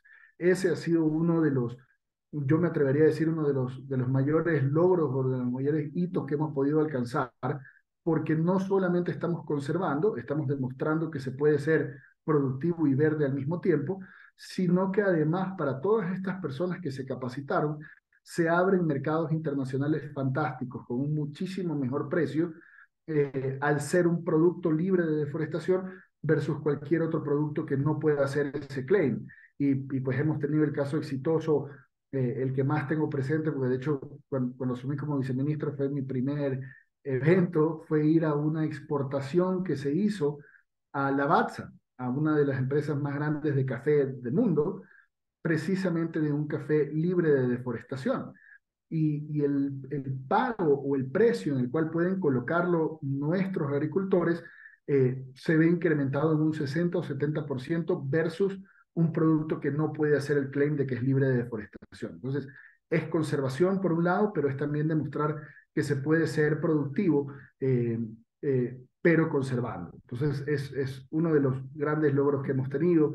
Tenemos pues también una serie de otros proyectos más pequeños que se manejan en la Amazonía. Actualmente nos encontramos desarrollando los planes de vida de las comunidades conjunto con ellos.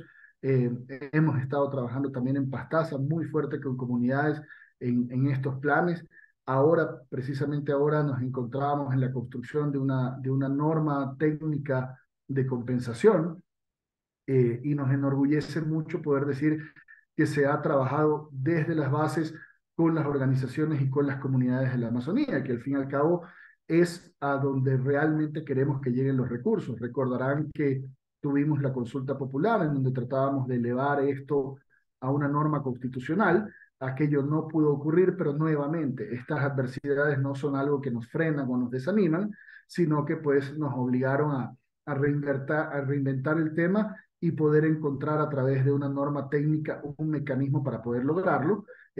Tal vez no con toda la amplitud que nos hubiese gustado si ganábamos la consulta, pero definitivamente algo que nos permite asegurar que todos estos proyectos de las comunidades eh, que van encaminados no solo hacia conservación, sino también hacia mitigar o combatir el cambio climático, puedan ser financiados a cambio, por supuesto, de que una empresa pueda hacer el claim de compensación. Y eso va muy de la mano con el programa Ecuador Carbono Cero, también dentro de esta administración, porque no queremos simplemente que una compañía venga y diga, soy carbono neutro porque compensé, sino que lo que buscamos a través de este programa Ecuador Carbono Cero es que estas compañías que van a ir a compensar en nuestra Amazonía con proyectos de nuestras comunidades hayan primero podido no solamente medir su huella, sino reducirla. Entonces tiene que haber un compromiso de antes de poder ir a una compensación que exista una reducción.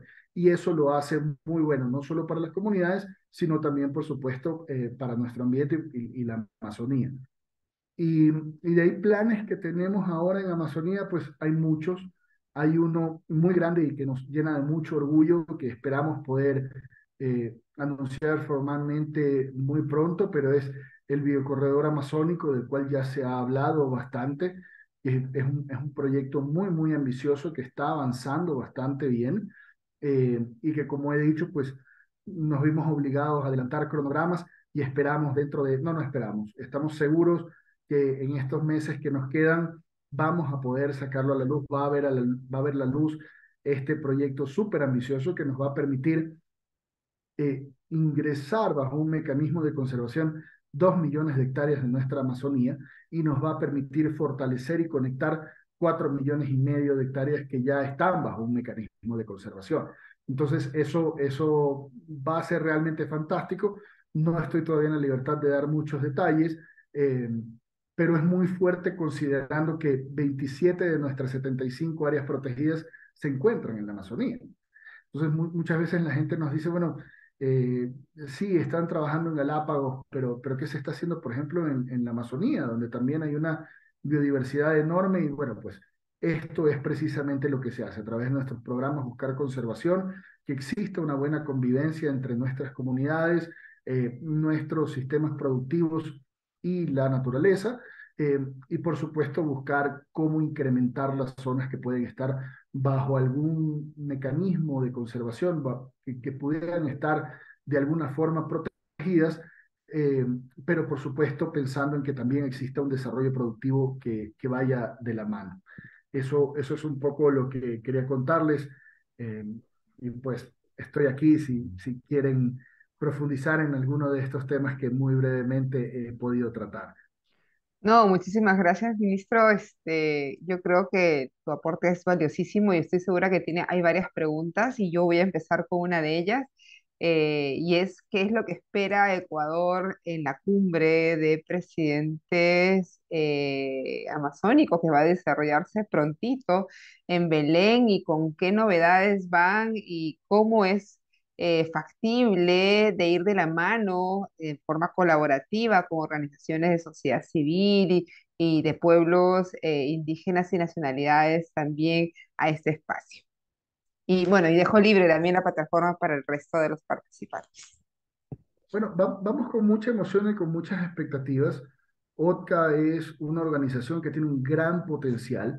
Al fin y al cabo, y lo que siempre hemos dicho, no solo en Amazonía, pero también, por ejemplo, lo vemos con CEMAR, no podemos adoptar medidas o políticas aisladas, porque al fin y al cabo, la fauna no conoce de fronteras. La fauna no dice, bueno, llego a la frontera de Ecuador y aquí sí estoy protegido, entonces ya no la cruzo hacia otro país porque ya no estoy protegido. No, es irreal creer que proteger solo una porción del mar o solo una porción de la Amazonía va a tener realmente los efectos esperados. Entonces, nosotros estamos con mucha expectativa de que podamos finalmente fortalecer a la OTCA y que funcione como fue mentalizada, ¿no? Como fue mentalizada para precisamente poder realizar una conservación coordinada, para poder tener estrategias coordinadas. Hoy por hoy ya tenemos muchas situaciones de tráfico transfronterizo de especies silvestres, entonces de muy poco sirve que nosotros, o que por ejemplo Perú cuide una especie, si cuando cruzas una línea imaginaria y entras a Ecuador, esa especie ya no está igual de protegida o no es una prioridad para todos los países que compartimos la Amazonía.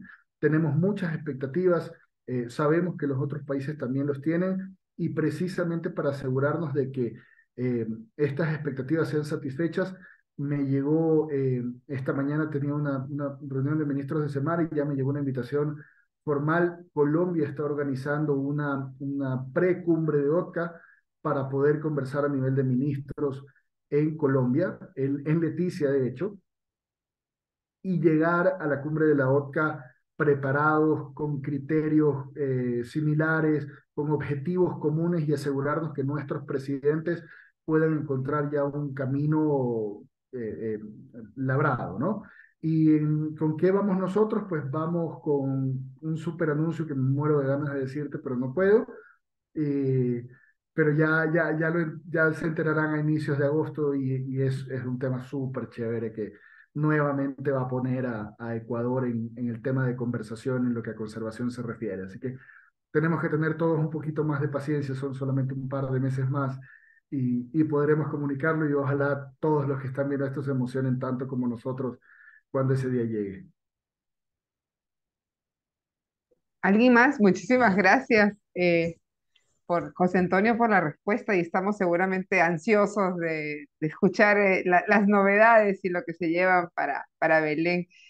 No sé si alguien más del grupo quiere hacer alguna intervención, pregunta, pero yo sí me gustaría un poquito ir a la reflexión y ya con esto también ir avanzando en el proceso de este primer diálogo Ecuador. ¿Cómo podemos colaborar y participar activamente en esa construcción de la agenda de los países de esta sociedad civil, ¿no? ¿Cuál podría ser la forma de contribuir, colaborar, sumar, articular desde las mismas nacionalidades, comunidades civil al proceso que se viene llevando a cabo, ¿no?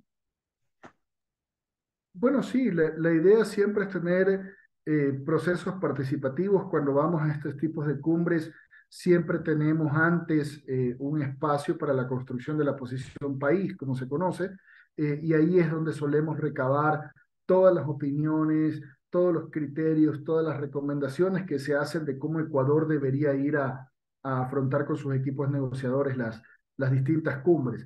Ahora, en el caso de OTCA, es un poquito distinto, porque como sabrás, pues no ha habido esa continuidad. Nuestros países tienen muchísimos cambios, el mismo hecho de que un presidente esté entrando en un país y saliendo en otro hace no diré que difícil, pero tiene su grado de complejidad para poder tener políticas comunes, ¿no? La idea es precisamente poder salvar ese primer desafío, cómo construimos esas políticas comunes. Creo que una vez que tengamos eso, sí se abrirá un espacio para poder conversarlos con las comunidades, pero me has dado una excelente idea. No estaría de más que nosotros como autoridad ambiental abramos un espacio para preguntarle a la gente cuáles son también sus expectativas para el otro. Yo te cuento las mías, te cuento las que nosotros tenemos como gobierno, pero claro, sí necesitamos estar mucho más cercano a la ciudadanía, y me parece excelente. Ya una de mis asesoras aquí está tomando nota para ver cómo abrimos ese espacio participativo para escuchar a la gente. Uno nunca sabe, surgen en los procesos participativos que hemos tenido, surgen unas ideas espectaculares y algunas de ellas llegan a convertirse casualmente en estas noticias que terminan poniendo a Ecuador en la palestra de la conservación. Así que me ha dado una gran idea y me la llevo anotada a ver cómo abrimos ese espacio. Estamos todavía a muy buen tiempo. Sería fantástico poder recoger esas opiniones antes de irnos a este pre-OTCA que tendremos en Leticia el próximo mes. Te agradezco enormemente. Una vez más, un agradecimiento también a todos para mencionarte que este es un ciclo de diálogos que estamos teniendo con todos los países amazónicos, con los 8 países. Este es el segundo país donde estamos justamente compartiendo con diferentes colectivos que ya vienen avanzando desde sus propias plataformas, diferentes tipos de actores también, incluyendo gobiernos subnacionales, emprendimientos, comunidades, la misma ciudadanía organizada, que hacen trabajo voluntario, sociedad civil, etcétera, ¿no? Entonces, de hecho, estos diálogos nos van a servir también muchísimo para poder tener algunas cosas que compartir con ustedes, y me gustaría que el consolidado de todo lo que hemos conversado el día de hoy también podamos alcanzarte y que puedas sumar o a contribuir en esta posición país, ¿no? Te agradezco enormemente una vez Excelente. más. Les agradezco a todos su participación, a todas y todos. Julia, no sé si quieras decir algunas cosas adicionales para cerrar, porque ya nos hemos pasado del tiempo, pero yo estoy muy contenta. Ha sido, creo que un diálogo súper rico y de diferentes visiones, diferentes enfoques que creo que va a enriquecer muchísimo lo que podamos construir entre todos nuestros países amazónicos. Karina, solo dos cositas, si me permites, y seré súper breve. Definitivamente aquí las puertas siempre abiertas. Eh, si ustedes través de este tipo de espacios pueden ir recogiéndolas, encantados. Luego tenemos una reunión, las revisamos y puede ser también un muy buen método. Definitivamente ustedes llegan a lugares a donde a veces tal vez nosotros no podemos llegar. Solo súper rápido, Raúl Estrada preguntaba, legislaciones ambientales armonizadas.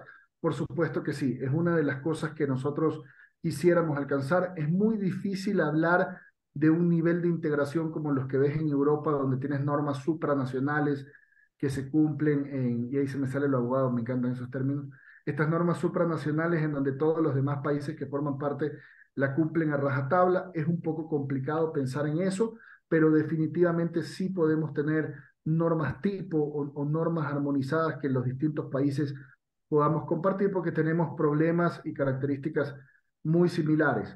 Del canje de deuda en la Amazonía, el canje de deuda se convierte en un mecanismo financiero súper fuerte una vez que Ecuador logra demostrar que es posible, que no crean, hace un arduo trabajo de 2 años continuos para poder llegar a donde estamos ahora con el canje de deuda en Galápagos, pero esto nos ha demostrado no solo como país, sino también como región, que es lograble, que podemos alcanzar eso y que puede tener una repercusión impresionante en conservación. Hacer eso en Amazonía sería fantástico y es algo en lo que tenemos la mira puesta. Así que ojalá lo alcancemos. Solamente me trajo un poco de dejar preguntas sin contestar. Quería tomarme esos 2 minutos para decirlo. Los que quieras, fantástico. Si no hay más, a ver, Belén, ¿quieres participar o Solo solamente estoy eso? diciendo así, sí, sí, logremos, Ah, hagamos hagamos. Belén hizo una de las preguntas, sí, mira, casi te dejo sin contestar, no. Sí, no, más bien muy agradecida a este espacio, ministro, gracias por comprometerse en todos estos temas. Sigamos colaborando, trabajando, conversando, profundizando. Estamos en el tiempo de hacer eso. Gracias. Sí, siempre, puertas abiertas. Yo hablo muy rapidito, Cari, solo para también quiero expresar el más sincero agradecimiento a todos los participantes de hoy. Es un placer, siempre un honor compartir ideas, compartir diálogos con personas tan expertas en nuestra Amazonía. Hablo desde SDSI en Amazonía, que no he hablado en el inicio, pero voy a hablar solo un poquito de lo que es una red que es regional a la SDSN Global, que trabaja hoy en la Amazonía con el intento de movilizar conocimiento local, de involucrar organizaciones gubernamentales y no gubernamentales, academias, científicos, para construir soluciones para la prosperidad de la Amazonía. Entonces, estoy muy feliz con todo el proceso que estamos construyendo y vamos enfrente. Tenemos más algunos diálogos, pero yo creo que nos encontramos todos personalmente en 2 meses. Entonces, hasta luego. Muchísimas gracias. Muchísimas gracias. Un fuerte abrazo. Y seguimos en contacto. Gracias. Seguro, Muchísimas estoy a gracias. las órdenes. Karina, yo creo que tú tienes mi contacto Tengo el y de Valeria, el tuyo no, pero Valeria me lo va a dar. le digo a Vale ahorita que te pase mi contacto y seguro, o sea, para eso estamos, ¿no? Así que Fantástico, encantado de poder fantástico. conversar con todos. Gracias Un por la invitación. abrazo. De nuevo, mil disculpas por haberme hecho Felicidades. esperar. No, no te Gracias. preocupes. Fantástica tu participación. Gracias a todas y todos. Gracias a Bendiciones. todos. Chao, Buenas chao. tardes. Happy Friday.